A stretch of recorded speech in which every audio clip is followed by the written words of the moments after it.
सबसे पहले नजर डालते हैं अब तक की bulletin. City police officer Rawalpindi से शहजादा नदीम बुखारी की जानिब से पुलिस लाइन्स हेडक्वार्टर्स में खुली कचहरी का इनेकाद। सीपीओ ने खुली कचहरी में आने वाले शहरियों की शिकायत सुनकर उनके हल के लिए मुतल्लिका अफसरान को अहकाम जारी किए। मुअक्कदा दरख्वास्तों पर दिए गए टाइम फ्रेम में कानूनी कार्रवाई करके रिपोर्ट पेश करने की हिदायत भी दी।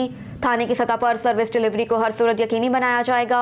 तमाम थानों के एसएचओस दिन 3 बजे से शाम 6 बजे तक अपने अपने दफ्तर में मौजूद रहते हुए शहरियों से मुलाकात करें और उनके मसाइल के हल को यकीनी बनाएं। Inspector general of police Punjab के वीएन के मुताबिक शहरियों की शिकायत के बर वक्त अजाले को यकीनी बनाया जाएगा। इस हवाले से किसी किस्म की गफलत लापरवाही कतई बर्दाश्त नहीं की जाएगी। रावलपिंडी पुलिस शहरियों के तहफ़्फ़ुज़ खदमात की फराहमी और बेहतरीन सर्विस डिलीवरी को यकीनी बनाने के लिए तमाम इक़दामात उठा रही है।